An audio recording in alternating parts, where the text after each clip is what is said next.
फिलिस्तीन के आतंकी समूह हमास के हमले के बाद इजरायल की जवाबी कार्रवाई जारी है। इजरायल की वायुसेना हमास के नियंत्रण वाले गाजा पट्टी में ताबड़तोड़ बमबारी कर रही है। हमास की कई इमारतों को मिट्टी में मिला दिया गया है। इजरायली हमले से हमास घबरा गया है, वो अब चेतावनी पर उतर आया है। हमास ने कहा है कि अगर इजरायल ने गाजा पट्टी पर बगैर चेतावनी के रॉकेट दागे तो वो उसके बंधक बनाए गए इजरायली नागरिकों को मारना शुरू कर देगा।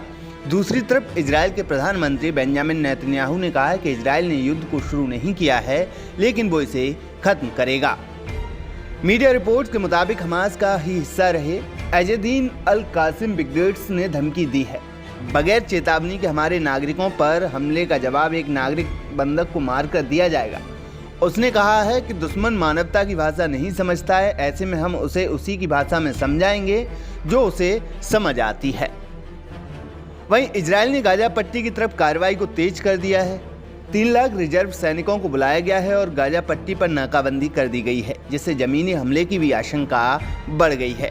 इजरायल की विदेश मंत्री एली कोहेन ने हमास के हमलों को ऐतिहासिक नरसंहार करार दिया है। साथ ही उन्होंने कहा है कि दुनिया इसे नहीं भूलेगी।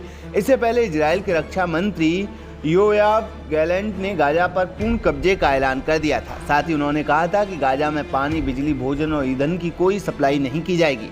कहा जा रहा है कि इजरायल के इस फैसले का असर 23 लाख लोगों पर पड़ सकता है। आंकड़े बता रहे हैं कि इजरायल और हमास के बीच जारी संघर्ष में अब तक 1500 से ज्यादा लोगों की मौत हो चुकी है। इसमें इजरायल में 800 लोगों की जान गई है, वहीं गाजा में मौत का आंकड़ा बढ़कर 687 पहुंच गया है। अमेरिका का भी कहना है कि हमास के हमले में उसके 9 नागरिकों की मौत हो चुकी है।